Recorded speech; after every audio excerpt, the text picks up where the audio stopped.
Friends, we begin with our business for the day.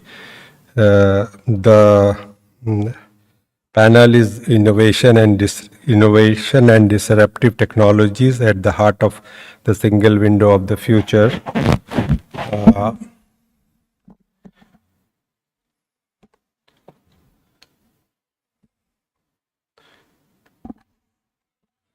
To be very frank, I am very many times concerned about why it is disruptive technology, why it should not be advanced technologies. This is a debate when we do with all our colleagues across the globe that why it should be like this.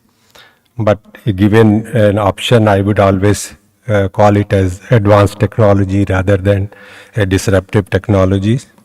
So this debate will go on and on.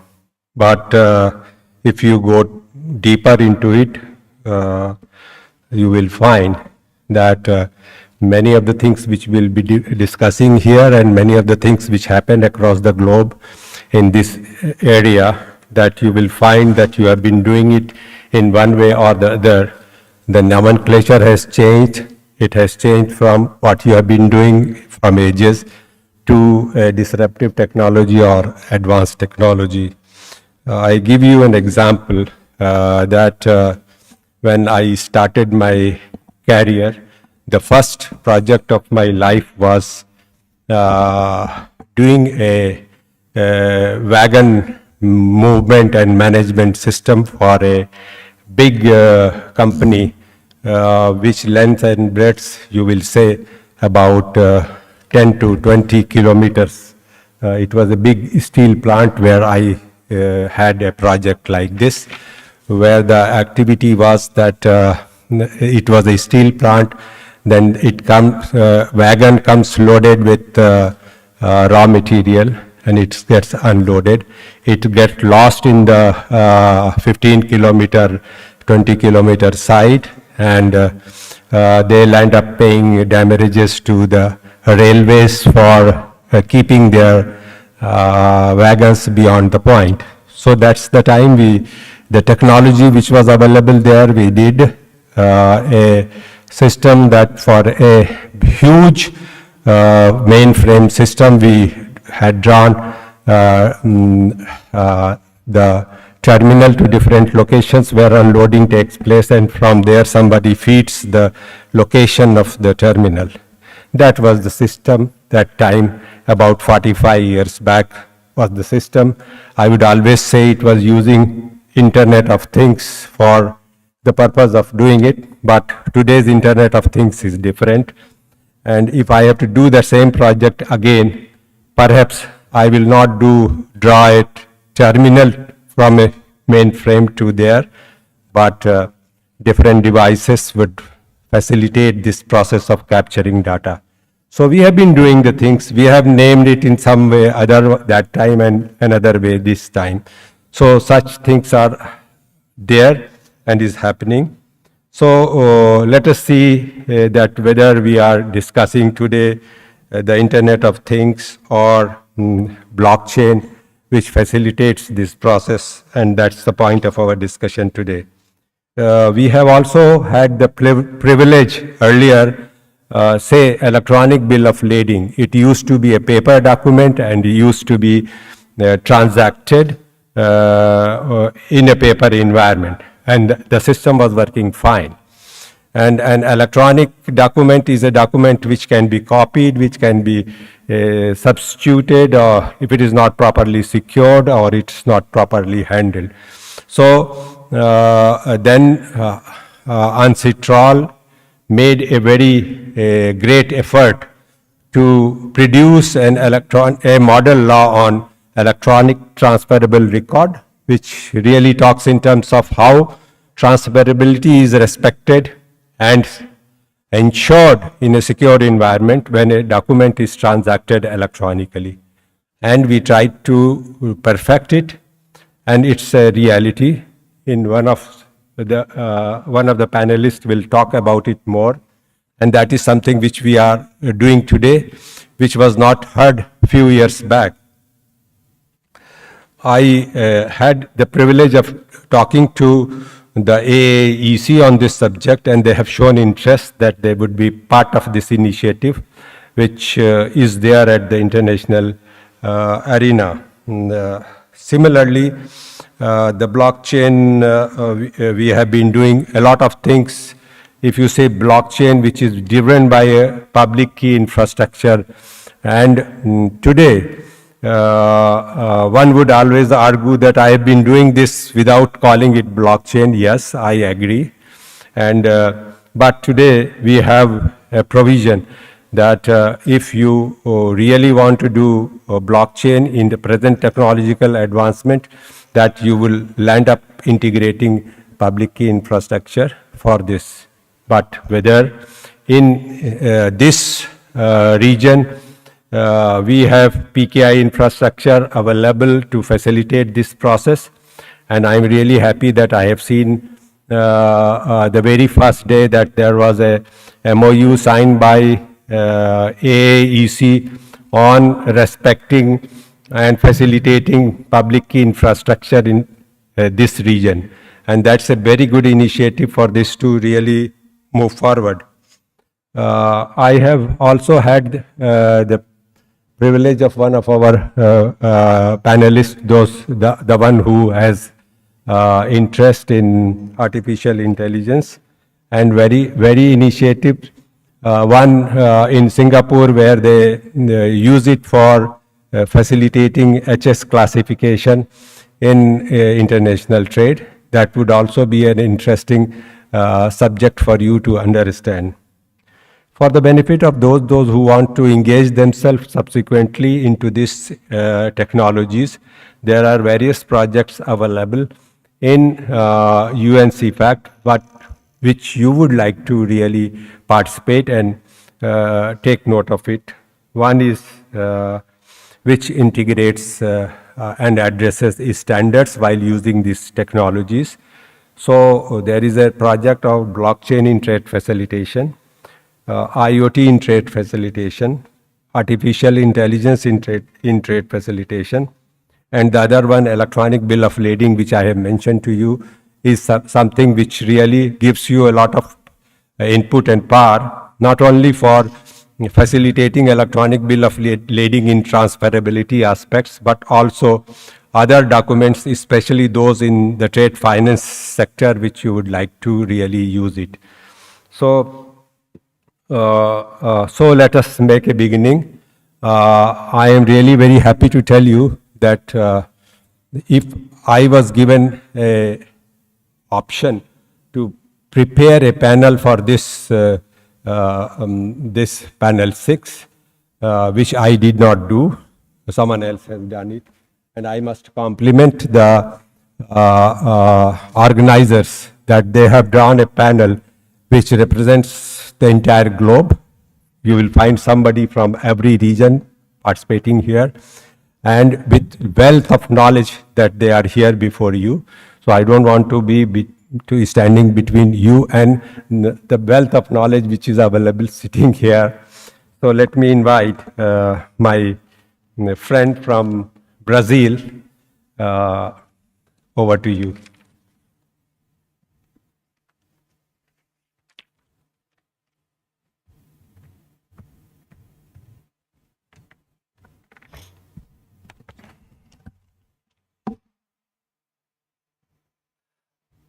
Good morning, everyone. Thank you, Tassim. First of all, I want to thank PortNet for the invitation and congratulate the African license and PortNet for the perfect organization of this event. And also thank the Kingdom of Morocco and its people for the great reception. So I am Thiago Barbosa. I'm Brazil's single window manager. And I'll talk about the use of technologies in single window, in the Brazilian single window. So, first of all, I want to rephrase the title of my presentation for use of technologies for the benefit of trade facilitation. And why is it? Because we all have to pursue trade facilitation. Single window is a tool for it. And so I think that is the best way is implementing all the measures that are described on the TFA agreement, so in the trade facilitation agreement. So first of all, I'll try to show you some outcomes that we can achieve implementing the trade facilitation measures. In Brazil, the main goal of the single window project is the time and cost reduction for the private sector. In the beginning of this year, the National Industry Confederation published a study about time to release a cargo in Brazil. The study shows that we have 8 days of reduction in which process, in the import and in the export process, from 2014 to 2021. Yes, you can see that we came from 13 days in export to 5 days and 17 days to 9 days in the import process. So this time reduction leads us to a cost reduction that represents $20 billion savings per year for the private sector. And what does it mean? That our project in Brazil, the single window project in Brazil, we have a return of investment of 1,000 to 1, because we invested, the government investment is up in turn of about $18 million, and we save by year, the private sector save by year $20 billion. And because of the why of the single window project is developed together with the private sector, and that's why we got such results. Since the beginning of the single window project in Brazil, that's called Portal Único Siscomex, we did a partnership with the private sector, but we tried to go beyond this partnership. And why I'm saying the single window project is not only made for the private sector in Brazil, it's also made by the private sector, because it's the private sector that, as us, as Brazil government, understand as the foreign trade experts. So the private sector that map, find the bottlenecks and design a new effective process to be implemented by the single window. Now, let me talk about two technologies that we use in the Brazil single window. First, I will say about the single window interoperability that we use blockchain. You can see that I'm giving here example about MRA, the mutual recognition agreements about authorized economic operators. In Brazil, we have more than 15 MRAs with different countries. We are really focusing in AEO program that is recommended by WCO. And we use a tool, a system that we call BConnect, Blockchain Connect, that we are already using to exchange AEO, but we also already mapped the customs declaration to the WCO data model and the transit declaration to the WCO data model. So all the messages we already mapped to international standards. Perfect. The next one, I will want to show you about risk management, the use of artificial intelligence.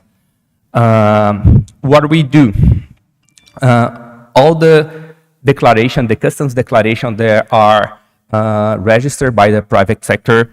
We run to a AI system that analyze and present to the customs authority, to the custom officer, the probability of incorrect tariff code, HS code classification that the importer or the exporter put it in the customs declaration.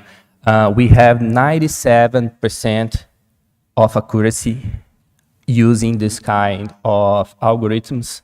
We use it for more than 15 years, so the algorithms is becoming year by year more intelligent and more accurate.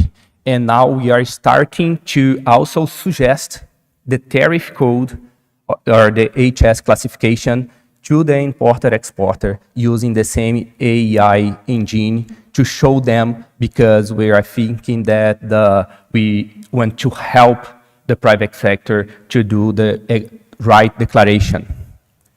And this project is in work in progress. We are trying to get a better AI system to analyze scanned container images. The time that we take is 2 minutes from the arrival of the truck in the port, going through the gate, through the scan, and then get out. What is the scope? In Brazil, we scan 100% cargo of the import cargo, and we scan 100% of cargo to Europe and Africa. And the focus of this project is try to analyze and identify smuggling and narcotics. So what about the digital trade in Brazil? What is the vision of the future of digital trade for Brazil? Brazil supports the intensive use of technology for the benefit for the trade facilitation, and we are putting a lot of effort using international standards, risk management, artificial intelligence, IoT, blockchain, harmonized to WCO data model, and we are leading the discussions in JSI e-commerce, the WTO JSI e-commerce, that it's the new discussions that we are making at the forum of WTO, and we call it as the TFA Plus. We are there discussing and getting and bringing all these new trends to be put it in a multilateral agreement. So for me, it's such an honor to have this opportunity to share the challenge and the results about the single window. And my name is Thiago Barbosa, and obrigado.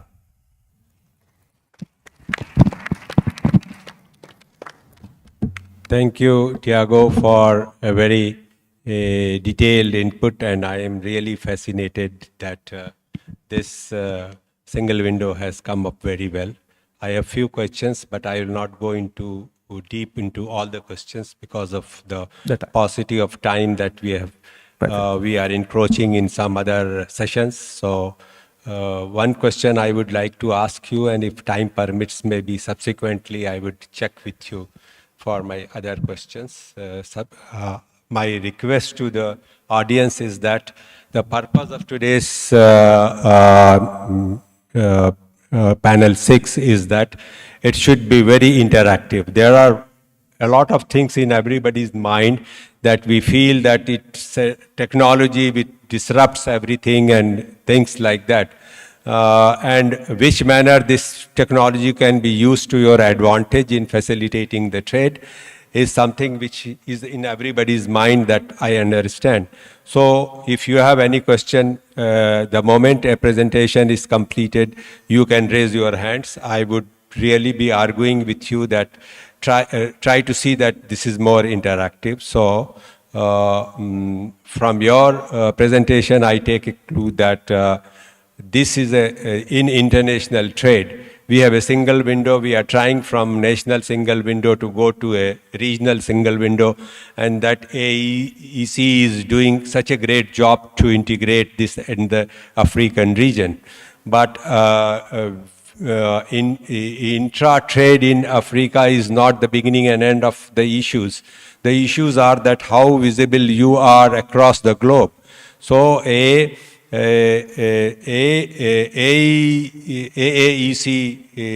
single window which we are trying to achieve should talk to other single windows across the globe.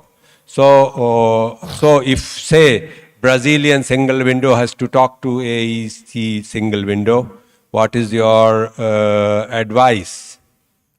Perfect.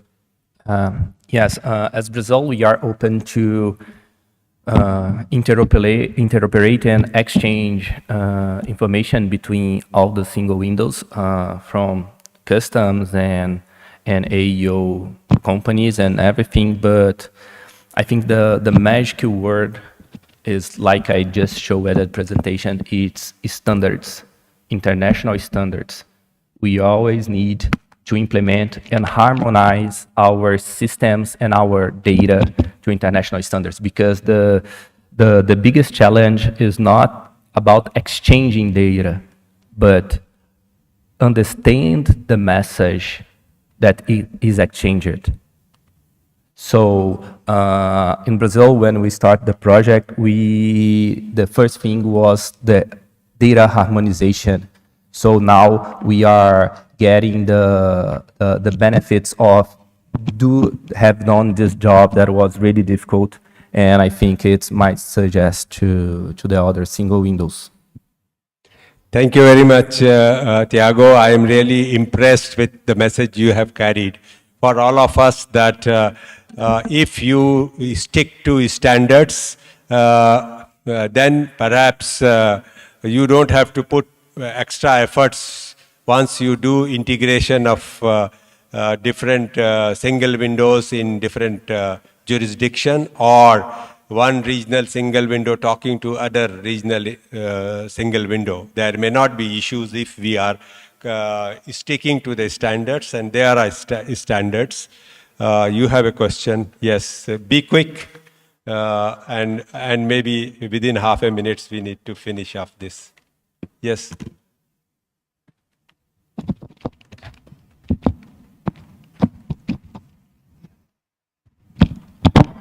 Morning all. I have a quick question for Mr. Barbosa. And you mentioned about you have used the blockchain for the MRA of AEO. It's called BConnect. for the AEO custom declaration, transit declaration. I just want to know this B Connect is for B2B or G2G, cross-border, or that a little bit of the function of the B Connect. Thank you. Okay, perfect. Thank you. The focus of this B Connect is G2G. It's a intergov network to exchange customs declaration, transit declaration for pre-arrival information and risk management of the customs. So it's not a solution that is going to be B2G. We do not yet have a regional single window and a unique customs declaration that we can call it as the customs declaration of Mercosur. Each country has its own customs declaration, and then we map it, the main data, the main fields to interchange between the countries to use as risk management. Okay? Thank you very much, Thiago. Let me invite the next speaker, Mr. Ziad Butler, MD, Sovereign Border Solutions. He comes from South Africa. His area of specialization is disruptive technologies-based solutions. And I am really impressed to see his presentation. I had the privilege and pleasure of going through his presentation. You will like it, especially with respect to usage of artificial intelligence in facilitating the trade. Floor is yours. Assalamu alaikum wa rahmatullah. Bismillahir Rahmanir Rahim. Thank you to the host for inviting us to this prestigious event. As Tahsin has said, and the other speakers are going to be speaking about, we are talking about innovation and disruptive technologies being at the heart of single windows of the future. But what I've seen, and my area of expertise is a management consultant, is I discuss this on both sides, with governments and with private sector. I look at the solutions, I look at the problems, and I see what fits best.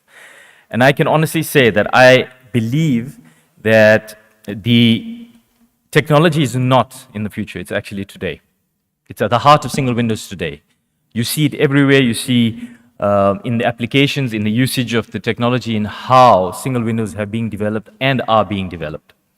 So let's start there. What is disruptive technology? And Tahsin touched on this. It's a little bit of a divisive word, because to be disruptive can also be negative.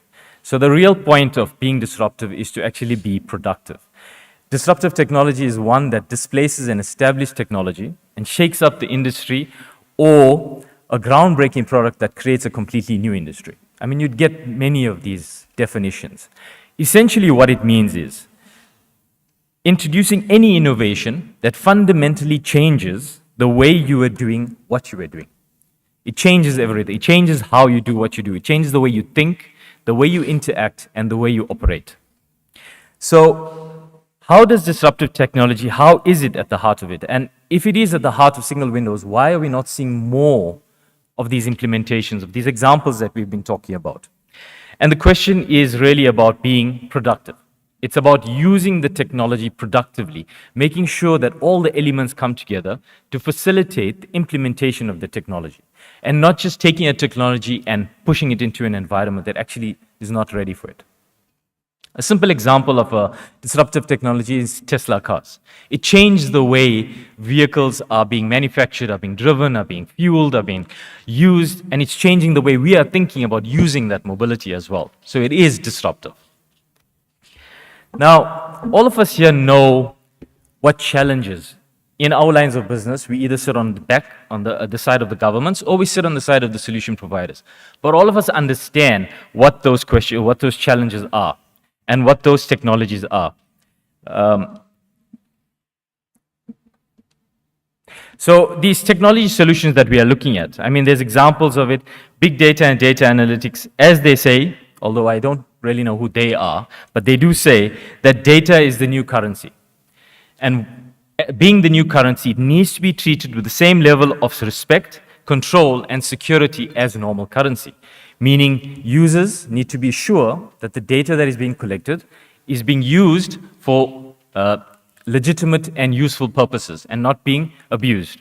And I think the speakers are going to be speaking about data security and breaches of the security as well. IoT, Internet of Things. It's basically a collection of interconnected physical devices that can monitor, report on, and send and exchange data.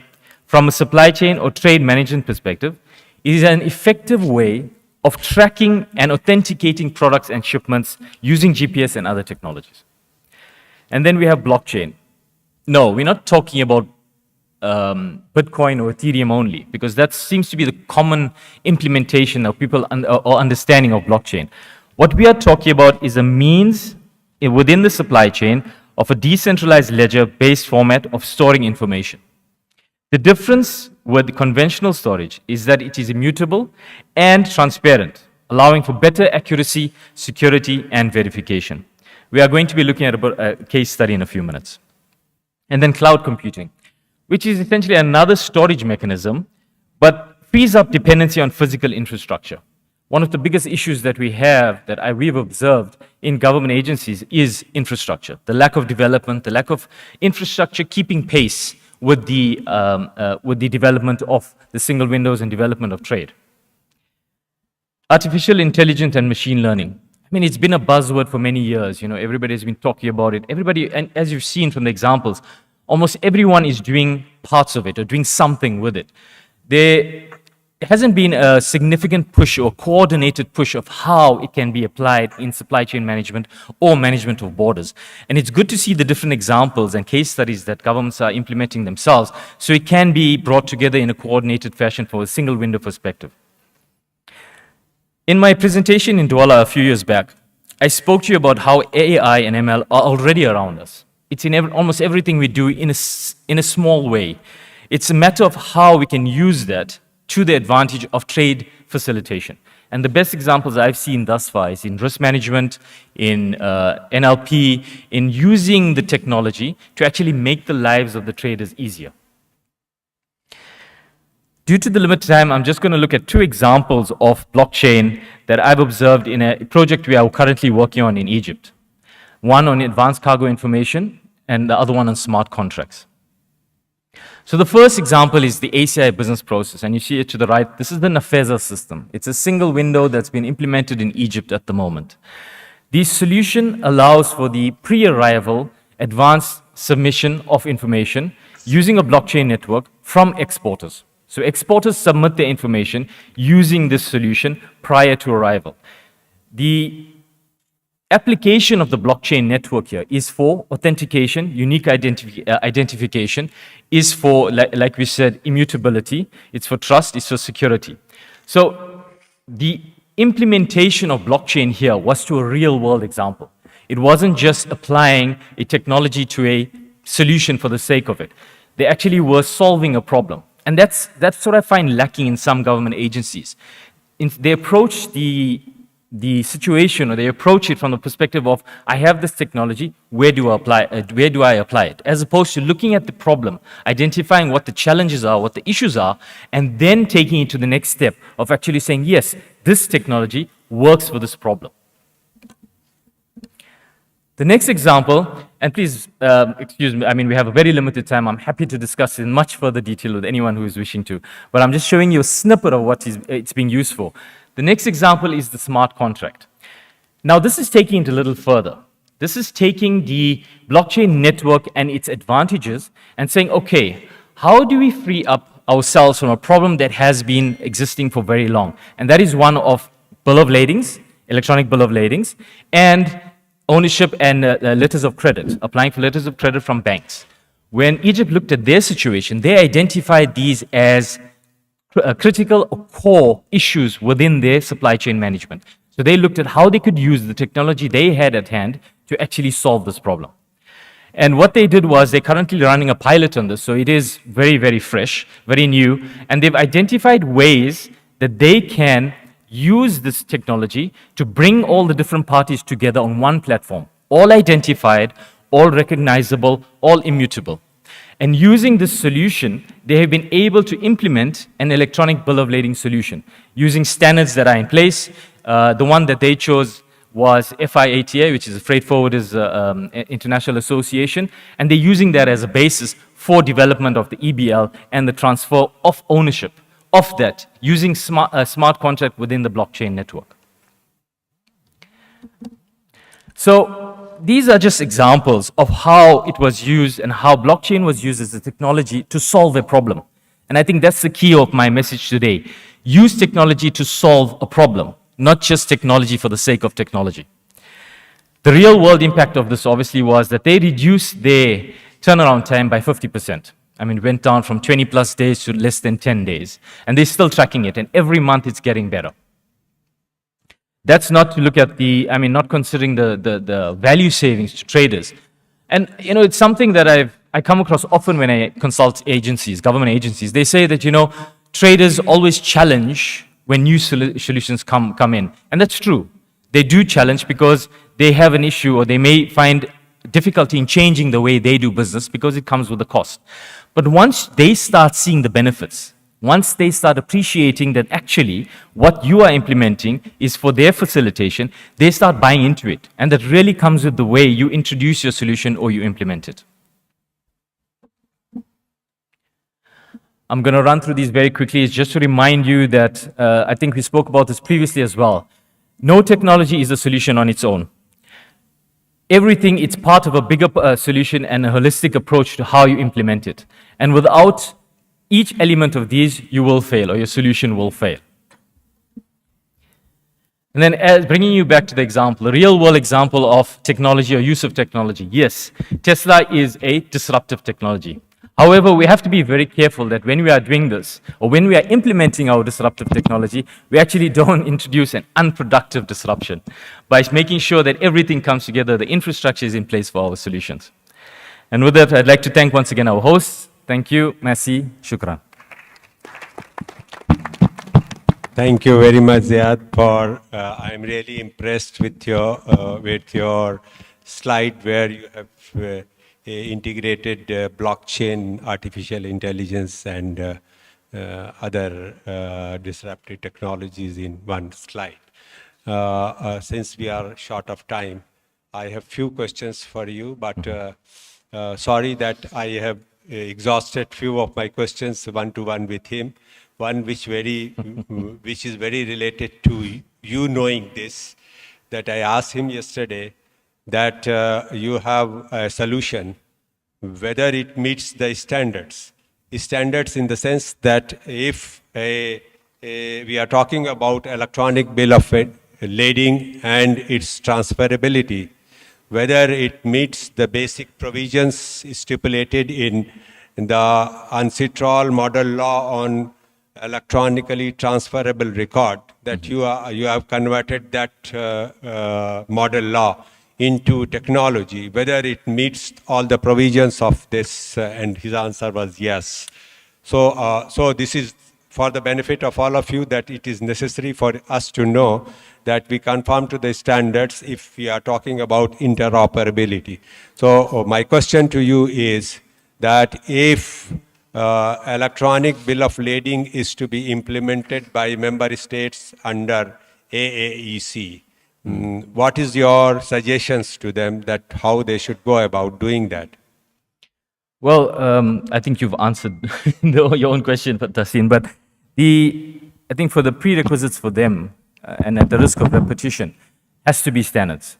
You know, using a very real world examples, the translators who are doing a very brilliant job in the back of the room, they are transferring what I am saying in English to those listening in French. That has to be based on a standard. That's something that's in between that's allowing them to do that. And that's literally what these standards do. They allow you a means and a mechanism of communication and interoperability between different systems. So those standards that you spoke about, UNCITRAL, the model law, DCSA is soon releasing their EBL standard as well. The one that Egypt chose was FIATA, FBL, which is a starting point. It's a good one, but it needs to be expanded, and we've advised them such that, you know, they need to widen their scope in order to include all the different agencies in all the different single windows around the world. Thank you very much, Siddharth. Thank you. Thank you. Let me invite our next speaker, Ms. Neelima Pamarapat, sorry if I have not pronounced it properly. She's director in Crimson Logic Singapore.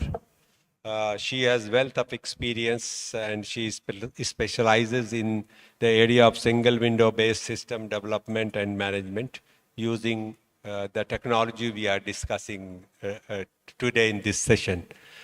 Floor is yours, Nilima. She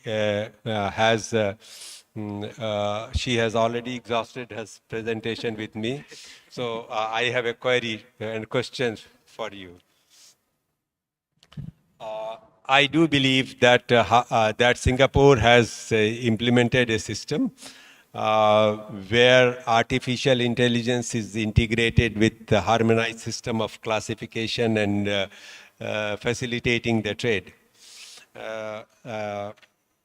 So would you like to tell us as to how difficult or how easy it is to integrate this into our work program? I am not saying especially for Singapore. I am speaking on behalf of AACE today, that if it is to be replicated in Africa, how easy or difficult it is.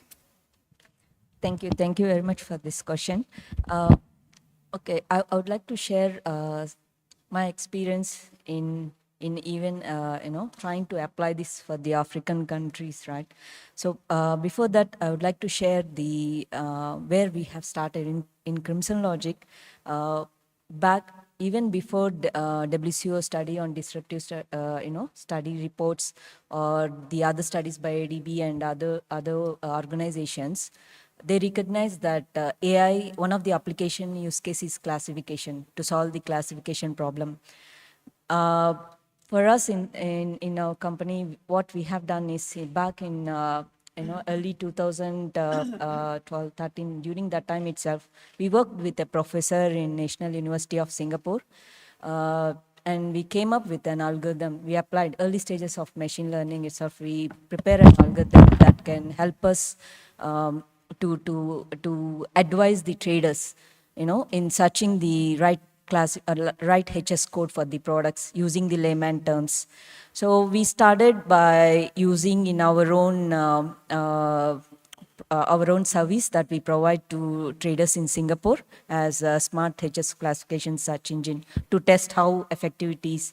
Because these AI models need a lot of data and it takes years. We can't say that, okay, today we develop and it can apply tomorrow. It takes time to learn and improve, relearn for these models. So now I can say in Singapore and ASEAN, because the HS organization code is, is standardized across ASEAN countries, we are able to provide more accurate. Then the next step, what we have done is we bundle with our solutions, and soon we are going to deploy in Caribbean country and Latin America and one of the country in GCC, this same learning that we have prepared in Singapore. So after this, what we have done is we started exploring how we can apply to some of our partners in Africa, some of our implementations. So we gathered HS classification information, whatever is available on internet, and also on respective national websites like trade information portals and some ITC portals. There are many. What we found is not all countries on this continent adopted to HS classification. So the first step is to first bring them to the latest 2022 version HS code, because some of them, right, if I'm not wrong, some are still using HS classification 2007. No, my question is not Yeah. HS classification per se. I'm On saying any applying AI, classification and yeah. it is to be integrated into the system. First, once we standardize all this, then we can easily apply the model to that. So I believe in Africa right now, WCO is doing the harmonization across the countries. Once it is there, I think we can ingest the data and train the models. What I'm trying to say is technology is available. It's important to apply the to the right data or the clean data. Thank you, Nilima. Since You did not make a presentation, so I have little time left for you to ask a supplementary question. You must have seen on the very first day, African Alliance has a great initiative that they signed an MOU with a company to facilitate public key infrastructure in the African region, especially with respect to the AACE members.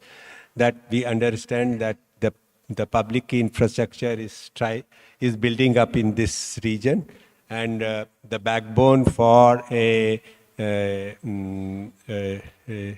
initiative in blockchain perhaps rests on public key infrastructure.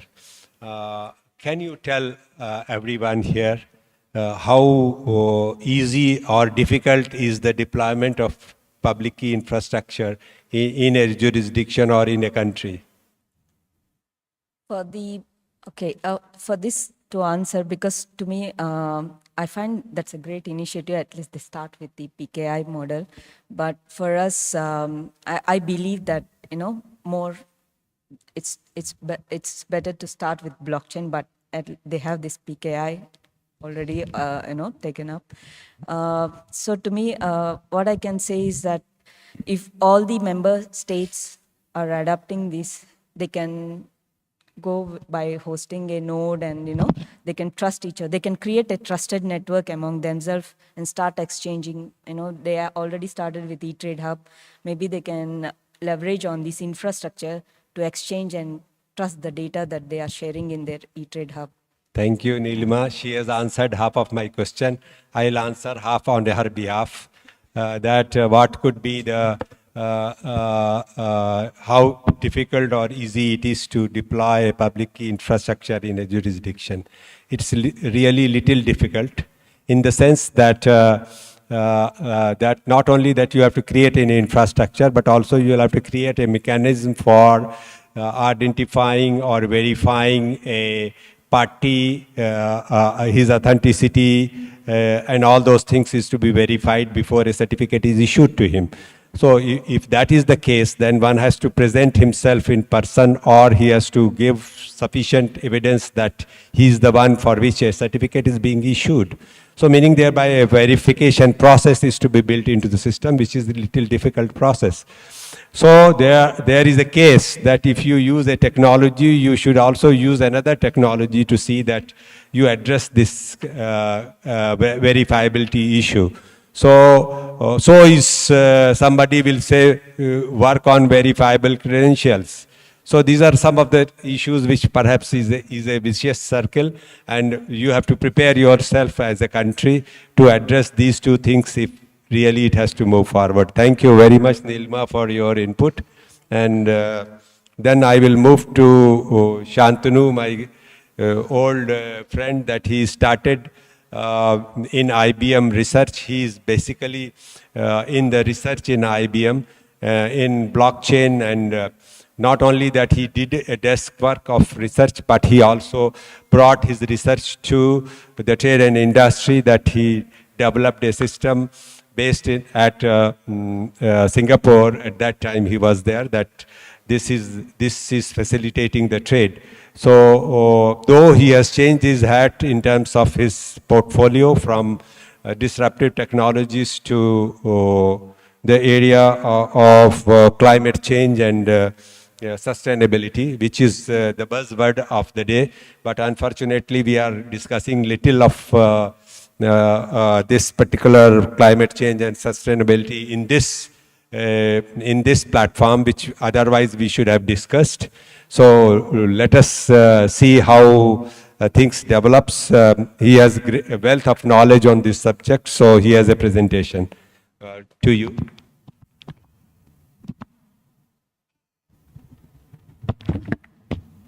Thank you, Mr. Khan. First of all, before anything I would like to say, I actually don't see this as an old topic and a new topic. They are so intricately related that sustainable trade and development, sustainable enterprises, caring for the environment and planet, it all goes hand in hand. So I would actually argue against that it's an old piece of work versus new piece of work, as I think will be obvious from my presentation. So good morning, esteemed ladies and gentlemen, respected moderator and co-panelists, and a heartfelt thanks to PortNet Morocco for the invitation to speak here and the opportunity to meet all of you and see the beautiful city of Marrakesh. So my topic here is innovative and disruptive technologies, and I agree with Mr. Khan in the beginning that I think advanced technologies is the better way to kind of look at it. Basically we see that, I think some part of the slides is not visible, but that's fine. But customs authorities are typically faced with conflicting goals of facilitation and control in the midst of an increasingly challenging environment. And we all know that, I mean, you all know probably better than me that increased workloads and service expectations leading to an increasing complex networks of government and private sector participation is all happening in the midst of increased sophisticated global threats. So big data creates an even greater challenge, and you can see some statistics here in terms of the number of container movements and the number of users, which have created gigantic amounts of data today. So about 6-7 years ago, they say that we entered what is called the zettabyte era. That is 1 followed by 21 zeros. So forget gigabyte, megabyte, exabyte, terabyte, and so on.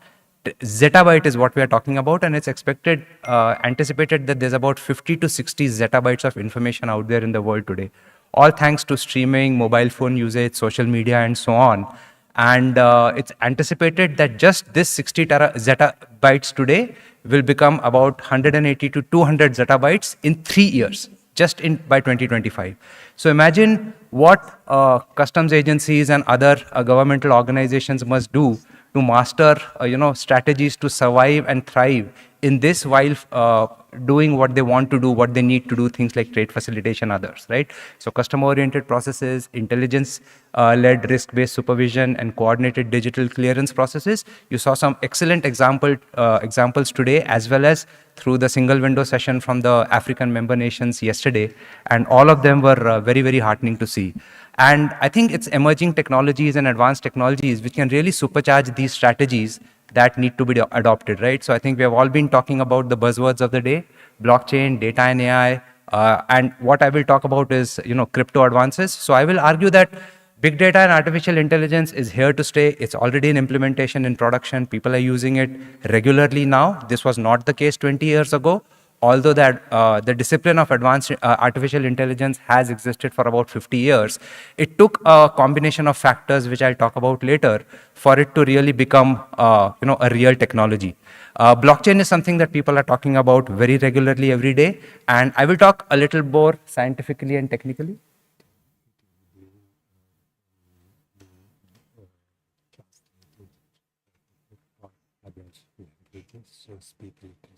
Okay, thank you.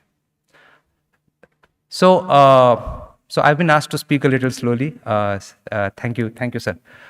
So big data and AI, as I said, is already here. Blockchain is a topic which is being talked about. You saw, I think, the majority of the presentations so far already gave you very concrete case studies about blockchain. And the scientist in me cannot resist talking about some of the advanced technologies that are still 5 to 10 years away. Things like advanced cryptography, things like fully homomorphic encryption, quantum computing. We don't know whether they will be here in 5 years, 10 years, 15 years, 20 years. But it is this spectrum that the authorities must be cognizant of. If you have adopted one, you are playing around with the other, you should have the third one in your horizon going forward, right?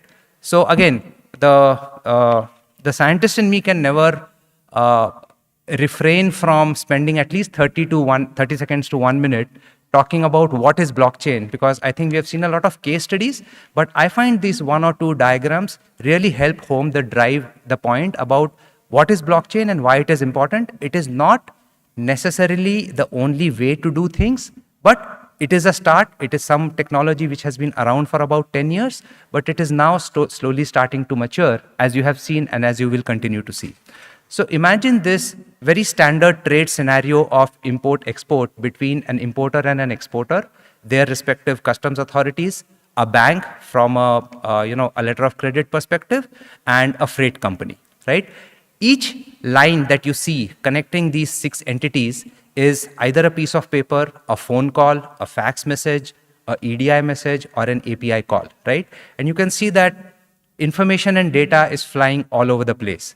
And that is obviously inefficient, expensive, paper-based, prone to errors, and those kind of things.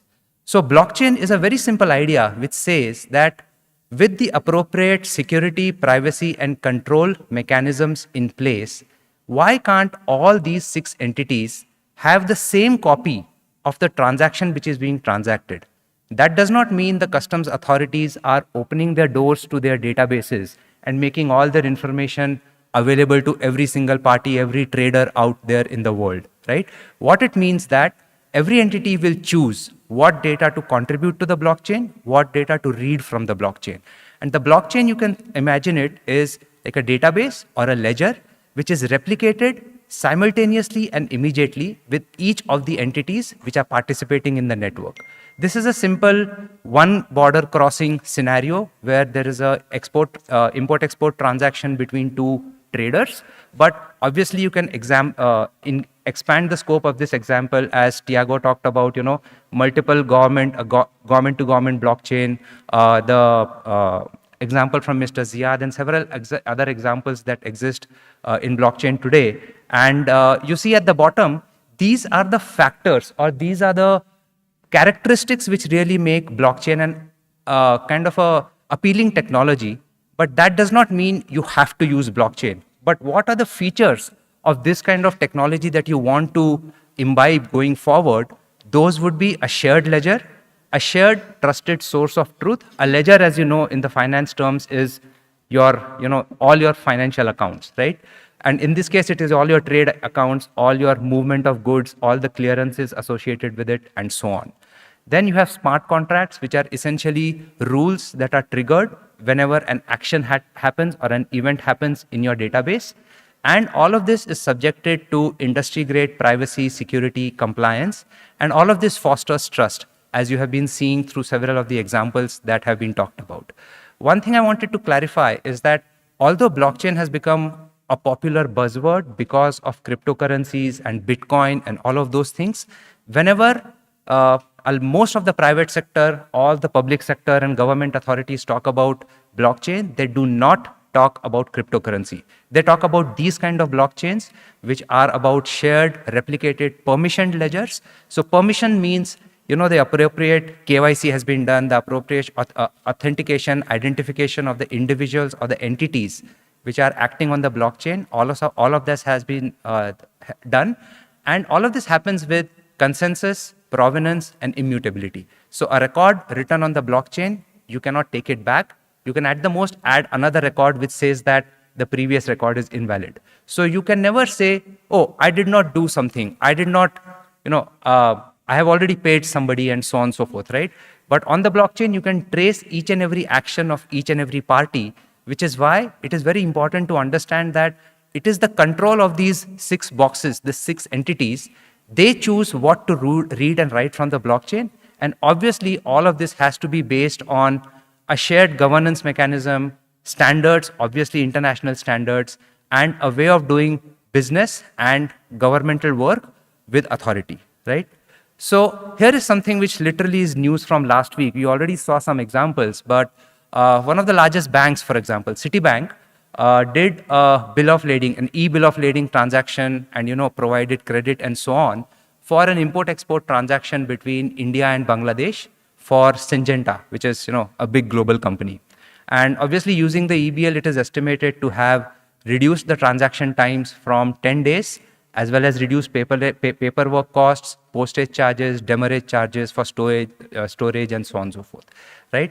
And while some specific platforms were used, the important point is at the bottom you see that global organizations like WTO and ICC have been addressing the issues around standards, and obviously all of this comes along with the legal and regulatory frameworks that need to be in place, because these are still pilot projects.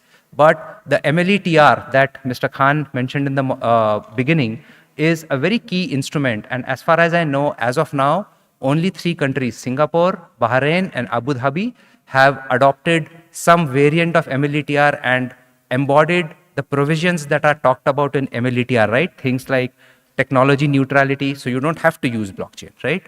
Functional equivalence, robust practical solutions, most importantly, cross-border mutual recognition.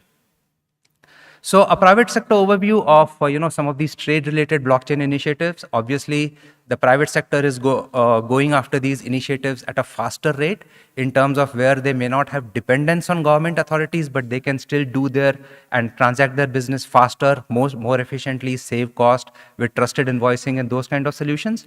And here is a big list of across. You can see payments, trade logistics, trade finance, and so on. There's a lot of activity happening. So with that, I'll come to a very quick example of, can AI and blockchain work together, right?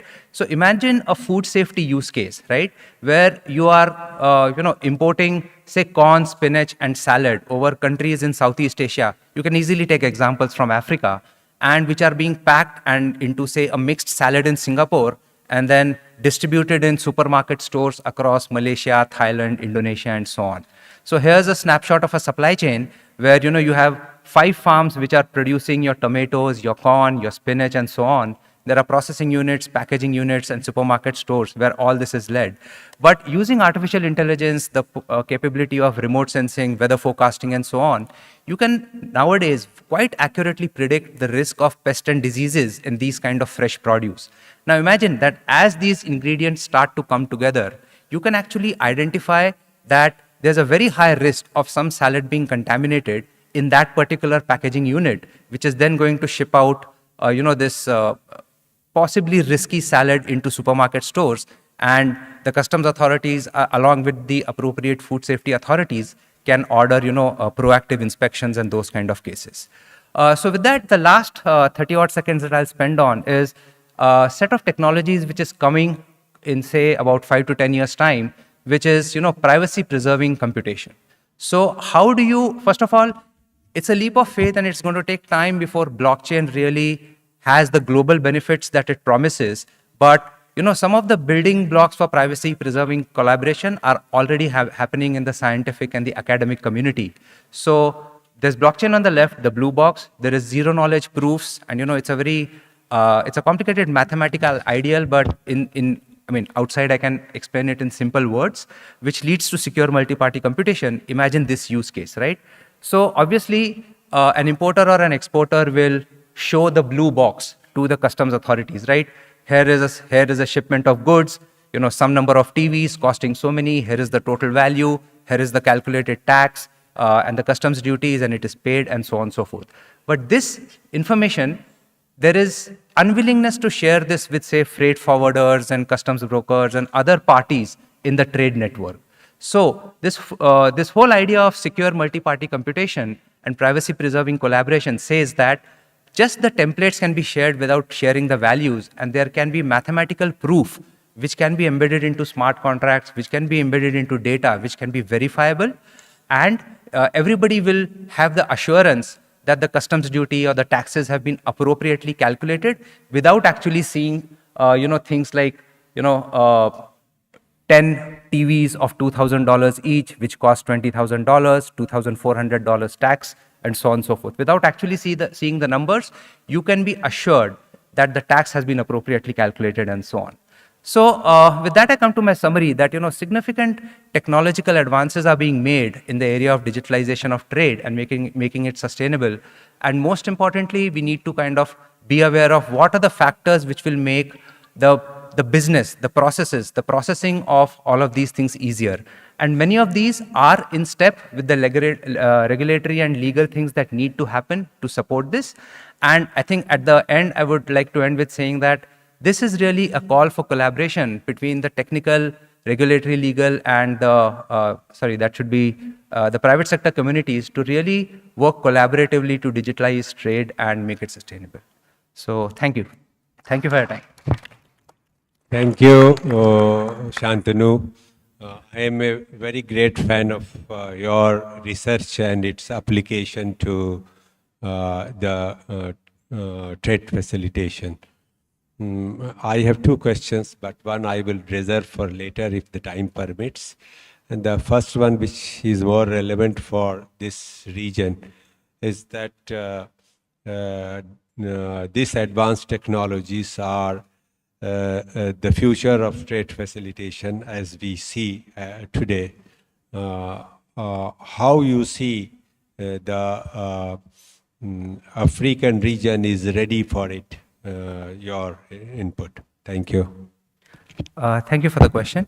So, as I said earlier, artificial intelligence, for example, has been around for 50 years, but it took advances in hardware like GPUs, software in terms of new algorithms for processing, and the availability of data, which really happened in the last 10, 12 years, which has made artificial intelligence come into its own and get adopted, right? Similarly, technologies like blockchain need the enabling building blocks of digitalization, which, as we have been hearing over the last 3 days, is definitely happening in Africa. The fantastic presentations from the several single windows in the session yesterday was key to the fact that all that is happening. With the regulatory frameworks and these ideas like MLETR, which are not only these 3 countries that I mentioned have adopted in some shape or form, but even the G7 countries have committed that they will look closely and try to implement it in some time. I guess it may take a couple of years or so. But looking at the state of advancement, digitalization of what's happening in Africa through the several presentations made over the last couple of days, there is no doubt in my mind that this region is ready to at least try out some of these things. And obviously it has to be done in lockstep with the regulatory changes and these MLETR kind of mechanisms which need to happen so that, there can be a confluence of all these factors so that these technologies with or without blockchain can really take off, like artificial intelligence is kind of here to stay. Thank you.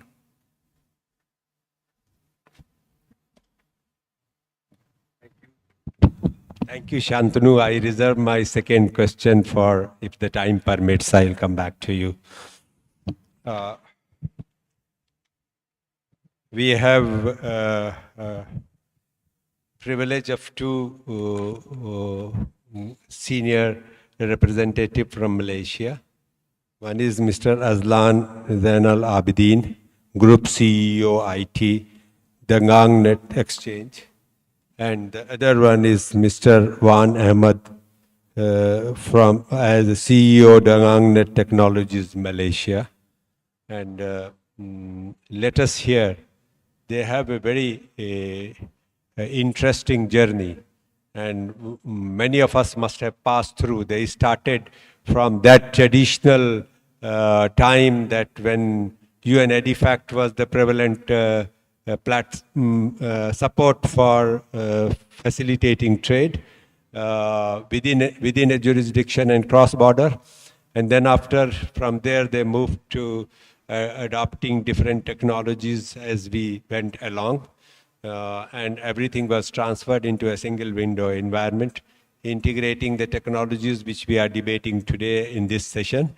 So let us hear them. The floor is yours.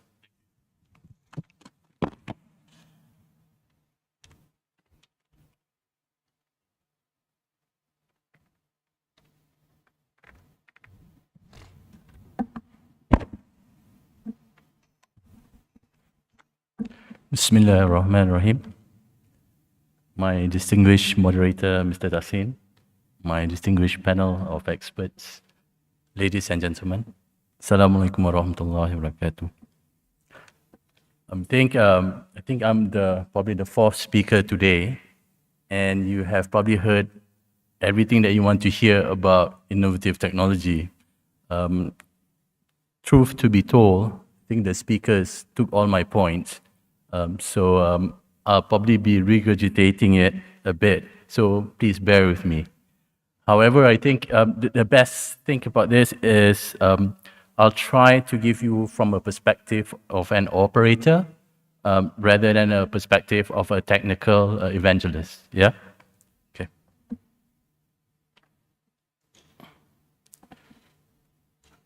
As what Mr. Dasin mentioned, DagangNet has been actually the strategic partner of the government of Malaysia to operate the trade facilitation platform for the last 30 years. We have actually evolved in tandem with the advancement of technology from the days of EDI in stage A or the first phase of technology up to now the NSW and we are actually at the ASEAN single window. Yeah. Few things that we wanted to notable or innovation in terms of our milestones is that we were the first to actually establish a cross-border exchange with Indonesia, as well as the first to actually establish a cross-border exchange with KTNet from South Korea in Asia. We have onboarded about 30 OGAs or other government agencies or ministries where everybody transacts in terms of the certificates, permits, licenses on one single platform. We have also established in terms of the connectivity and platform for the ASEAN country members. Yeah. Just a bit in terms of the company DNext that I represent. The company provides an end-to-end services and offerings in digital transformation, as well as in terms of trade digital ecosystem. We have the company DagangNet, who provides the digital platform for G2G in terms of NSW and trade facilitation. We have Silnet that provides trade solutions and industry solutions for B2B, business to business. And also we have IA Consulting, which is the technology consulting arm that provides system integration, ERP, cloud migration, application development, innovation, such as big data analytics, as well as low-code programming and development. Some of the few things that we have actually achieved regionally, what I have mentioned earlier, due to the pandemic, we have all seen digitalization accelerating in all the countries. Yeah, we've gone live with a few documents or e-documents or e-certs, which is Atiga Form D in year 2020. And the initiative, we have also gone live with ACDD in 2021. In the pipeline, we've got about 5 or 6 more in terms of e-certificates to actually go live to facilitate trade even further. Yeah. Some of the initiatives that we have outside ASEAN is between the Department of Agriculture as well with the primary industry of New Zealand, where we have actually gone live since July 2022 for animal health certificate or e-certs. Yeah? Next one, what we're actually planning to do is to digitalize the phytosanitary certificates with the government of Australia. And furthermore, after that, in October this year or first quarter of next year, we plan to actually connect with about 184 IPCC member countries, which will actually cover globally. Yeah, I think that's just to give you a bit of a snapshot, a snippet of where we actually come from and where we have been and at our status quo. Yeah. Being the operator of trade facilitation or NSW for the government, obviously we cannot sit on our laurels. We have to actually innovate. We have to actually go forward in order to provide better service to the government, as well as to the nation of Malaysia and globally. Yeah? My fellow colleagues, Mr. Santanu, Mr. Ziad, Mr. Tassin, everybody here has actually covered everything that I have in my slides. Yeah. So I'll probably just give you some specific points. These are the buzzwords, yeah, like what Mr. Santanu said, in terms of the technology today. Yeah, we see blockchain as one of the foundation layers, which would actually provide you the integrity, the trust, in terms of transactions, recording transactions going forward. We see Internet of Things that can actually provide an advancement in terms of tracking vehicles, tracking goods, tracking containers across the ports and across borders. We could also see big data as analytics applied to predictive analytics to accurately assess in terms of the risk going forward for any trade transactions. Yeah? And at the top of it, we could actually see machine learning as well as artificial intelligence to help ease as well as accelerate trade processes such as intelligent document processing. Be successful without 3 main elements. The first element is these technologies are there to solve real-life problems and issues faced by businesses and governments. Yeah? Without these genuine issues,